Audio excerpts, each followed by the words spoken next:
Esta es la portada del número 2 de la revista Balompié. Él es Octavio Muciño Valdés, nacido el 14 de mayo de 1950. Surgió de las fuerzas básicas de Cruz Azul. Fue un delantero potente, goleador, rematador, de cabeza, con la pierna derecha, con la pierna izquierda. Brilló en la máquina de los 70s, tricampeón, pero el partido por el que será recordado eternamente es aquel de la final de la temporada 71-72, cuando con 2 goles y 2 asistencias suyas, la máquina derrotó 4-1 al América y se coronó campeón ese año. En la temporada 73-74 fue transferido al Guadalajara a jugar con las Chivas. Buscaban romper una sequía de muchos años sin ganar un título de liga y con Octavio Muciño Valdés buscaban conseguirlo más rápidamente. El Centavo en la década de los 70s fue un ídolo absoluto del fútbol mexicano y esta portada lo representa como tal. Como lo ven, se encuentra sobre los hombros de un fanático en Ciudad Universitaria durante un partido entre Pumas y Chivas que se encontraba 0-0 después del minuto 80. La gente invadió la cancha, lo levantó en hombros sin haber metido gol, sin haber hecho algo particularmente especial durante ese partido y lo sacaron en hombros. El rostro del Centavo Muciño lo refleja entre contento, espantado y a la expectativa de qué va a suceder. Esa tarde de 10 de febrero de 1974, exactamente 4 meses antes de ser asesinado y exactamente 8 días antes de que su asesino, Jaime Antonio Moldún Barreto, cumpliera 32 años. La noche del 31 de mayo, Octavio Muciño Valdés y algunos amigos asistieron al restaurante Carlos O'Willis a cenar antes de irse a bailar y ahí se entrelazaron 2 historias, 2 caminos que chocaron de un modo absolutamente inesperado. Jaime Antonio Moldún Barreto y Octavio Muciño Valdés estaban ahí esa noche, la noche del 31 de mayo, la madrugada del 1 de junio. Una discusión dentro del bar provocó una molestia inmensa. El ingeniero, poco tiempo después, con una pistola de calibre .25, disparó 3 veces al Centavo Muciño. El primer proyectil no lo impactó, el segundo proyectil entró por un costado de su cuerpo y salió disparado por el hombro derecho. Esa bala no tocó ningún órgano, ningún hueso. El segundo proyectil entró por la nuca y se alojó en el cerebro, dejando al Centavo Muciño en estado de coma. Jaime Antonio Moldún Barreto escapó a toda velocidad y el Centavo Muciño estuvo en agonía durante 2 noches, hasta que la mañana del 3 de junio de 1974 falleció. Siempre tuve esa duda, ¿qué pasó con el asesino? Porque si ustedes buscan en internet qué pasó después de que murió el Centavo Muciño, resulta que Jaime Antonio Moldún Barreto, el ingeniero, era una persona influyente en Guadalajara y por eso quedó libre. Empecé a hacer esta investigación o rehacer esta investigación. Me pregunté ¿por qué salió libre? ¿Qué tan influyente era? ¿Y dónde está hoy en 2024? Y lo que descubrí me dejó absolutamente congelado. En este reportaje del número 2 de la revista Balompié hablo de 3 puntos particularmente. Número 1, un contexto histórico no solo de la carrera futbolística del Centavo Muciño, sino también de la familia del asesino Jaime Antonio Moldún Barreto. Una investigación que me llevó tan lejos como a la Revolución Mexicana, a Porfirio Díaz, y alcanzó para llegar por supuesto a 1974 y 50 años después de que este caso quedó sin resolver. El segundo punto que aborda este reportaje trata sobre esa noche, la noche del 31 de mayo, la madrugada del 1 de junio, cuando convergieron estos 2 personajes. Exploré a través de una investigación hemerográfica, documental, pero sobre todo con testimonios, con personas que estuvieron presentes esa noche y que en 50 años nunca nadie había entrevistado. Imprimimos por supuesto las 6 versiones de los hechos, 4 de ellas publicadas en muchos medios de comunicación que tuve que compilar de una manera lo más precisa posible, ya que todos cuentan historias y detalles diferentes, confusos, extraños, sobre qué fue lo que provocó la discusión dentro del restaurante Carlos O'Willis. Pero además añadí una 5ª versión de los hechos, una que jamás había sido publicada. Pude entrevistar al cajero del restaurante que vio todo de primera mano y que afortunadamente me permitió utilizar su nombre en el reportaje. Hoy es un doctor con bastante reputación, neurocirujano, que en ese momento era estudiante de medicina en la Universidad de Guadalajara, que trabajaba como cajero en el restaurante para tener dinero para sus estudios y 50 años después me dijo: usa mi nombre, que se sepa la verdad, todo lo que yo vi es lo que te estoy contando. También entrevisté a otros testigos que prefirieron guardar el anonimato. Por supuesto que se respetó su deseo y se respetará por siempre, y este es el motivo por el cual yo en algún momento les comenté que estaba nervioso respecto a publicar esta información. Me acerqué a Jaime Antonio Moldún Barreto, hoy un hombre de 82 años, mueve su vida en diferentes ciudades de México y del extranjero. Sin embargo, el ingeniero decidió no dar su versión de los hechos, aunque en Balompié guardamos un espacio para cuando él quiera ejercer su derecho de réplica. Ese es el segundo punto, el día del asesinato, una reconstrucción precisa de los hechos con incluso mapas de la ciudad de Guadalajara. Y en tercer lugar, que creo yo que esto es lo que más abona a la historia, ¿qué sucedió después? Porque el Centavo Muciño murió, su legado quedará ahí. Con 24 años fue asesinado y se acabó para siempre su vida y su carrera futbolística, por supuesto. Su hijo, Octavio Mauricio Muciño, con quien también tuve el honor de platicar, quedó huérfano de padre y de madre,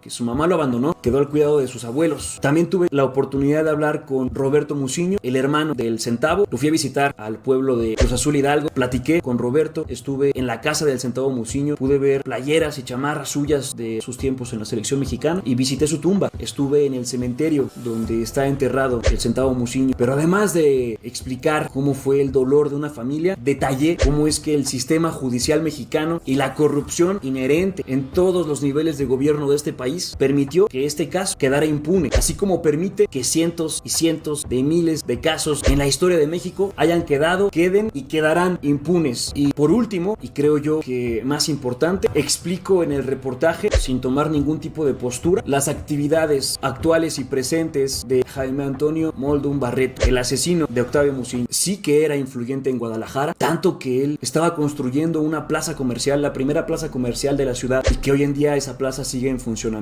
Jaime Antonio Moldún Barreto escapó, después regresó, se entregó a las autoridades y ahí se corta el relato que conocíamos hasta ahora. Les voy a mostrar la portada del reportaje. Homicidio, corrupción, Ferraris. Porque Jaime Antonio Moldún Barreto es un afamado coleccionista de Ferraris. Les voy a leer la introducción de este reportaje. Esa madrugada, 3 disparos retomaron en las calles de Guadalajara. Un hidalguense, el mayor talento goleador del fútbol mexicano setentero, cayó al suelo herido de muerte. Su agresor, un joven millonario, se perdió una noche a toda velocidad, huyendo al exilio y pausando una historia que se estacionó en un callejón sin salida. Hasta ahora, mientras el país lloraba al centavo, su asesino construía una vida de élite, forjando negocios, viajando por el mundo y coleccionando autos clásicos. Este es el relato paralelo de dos caminos que se entrelazaron de un modo insospechado. Uno continuó hacia adelante y hacia arriba, el otro se terminó para siempre. En este reportaje les cuento a detalle qué sucedió después, durante y antes del asesinato.